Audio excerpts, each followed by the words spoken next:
आशा जी, आप संस्कृत संस्थान के लिए आपने संगीत का निर्देशन किया है, संस्कृत गीतों को सुर दिया है।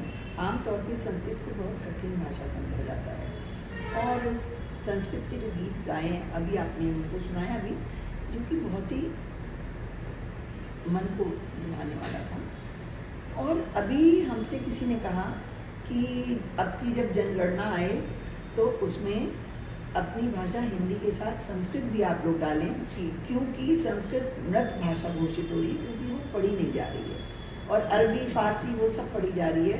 और अगर संस्कृत पढ़ी नहीं जाएगी तो हमारे वेद पुराण कौन पढ़ेगा, वो भी लुप्त हो जाएंगे। इस विषय में आप कुछ कहना चाहेंगे? देखिए, कुछ लोग तो जो संस्कृत में लगे ही हुए हैं, उनमें एक हम भी हैं कि जो संस्कृत, क्योंकि देखिए ये बात तो नासा इत्यादि ने भी प्रमाणित कर दी कि संस्कृत सबसे ज़्यादा वैज्ञानिक भाषा है। ये हम नहीं कह रहे, ना हमारे वेद कह रहे हैं, ये आज के वैज्ञानिक कह रहे हैं। और संस्कृत की सबसे अच्छी बात यह है, संस्कृत भाषा को लोग कहते हैं संस्कृत भाषा पढ़ने से दिमाग तेज होता है।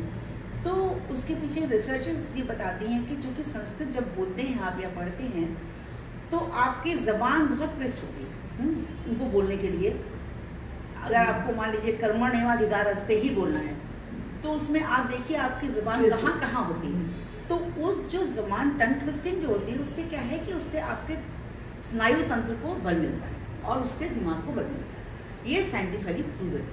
तो इसलिए संस्कृत का प्रचार प्रसार में वैसे भी लगे हुए हैं लोग। और हम तो समझते हैं कि संस्कृत इतनी कठिन भाषा है नहीं जितना समझते हैं, क्योंकि अब देखिए जितना पुराने ज़माने में अब से 5 से 7,000 5,000 साल पहले संस्कृत ही बोलचाल की भाषा थी।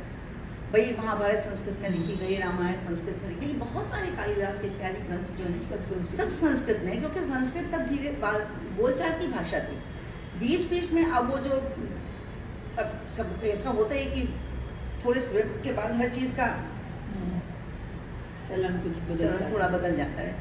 तो इसलिए ये कह सकते हैं कि हाँ, विलुप्त तो नहीं है, जीवित है बाकायदा। और आजकल संस्कृत भारती एक संस्था है जो कि बहुत पढ़ा रही है संस्कृत। हाँ, पत्राचार के द्वारा वो लोग बहुत पढ़ा रहे हैं और हमने भी उनसे पढ़ा एक्चुअली। तो वो अच्छा खासा पढ़ा देते हैं और बहुत सारे लोग हैं जो कि पढ़ा रहे हैं संस्कृत और संस्कृत के ग्रंथों का पढ़ा रहे हैं, उपनिषद पढ़ा रहे हैं, गीता पढ़ा रहे हैं। हम भी थोड़ा सा प्रयास कर रहे हैं अपने लेवल पे, क्योंकि हम तो एक कृष्ण भक्त हैं और संस्कृत भक्त हैं दोनों, इसलिए। तो ऐसा कुछ है नहीं, हमें तो लगता है संस्कृत का भविष्य उज्ज्वल है। मुझे ऐसी आशान्वित हूँ मैं। अब आगे क्या होता है ये तो भविष्य तो कोई नहीं जानता, क्योंकि अमूमन बच्चों का ये होता है भैया 8th हो गया, संस्कृत खत्म हो गई, छुट्टी मिली। ये हमारे ज़माने में होता था। अब तो हमारे समय में भी ऐसा था, कुछ लड़कियों को ये था कि भैया संस्कृत बहुत स्कोरिंग है, संस्कृत ले लो, क्योंकि उससे आपकी डिवीजन अच्छी आती थी। जो लोग संस्कृत में ज़्यादा नंबर लाते थे, अच्छे से पढ़ते थे, संस्कृत की 100% स्कोर आता था उसमें। स्कोरिंग होने की वजह से लोग संस्कृत पढ़ते थे। और अभी फिर से ऐसा हो गया है। अभी तो बहुत सारे विद्यालयों में, तेलंगाना में हमारा विद्यालय था हैदराबाद में, तो तेलंगाना में वहाँ पर बच्चों को संस्कृत भी पढ़ाई जा रही है, तेलुगु भी पढ़ाई जा रही है, इंग्लिश पढ़ाई जा रही है और हिंदी। 4 भाषाएं वहाँ के बच्चे पढ़ते हैं।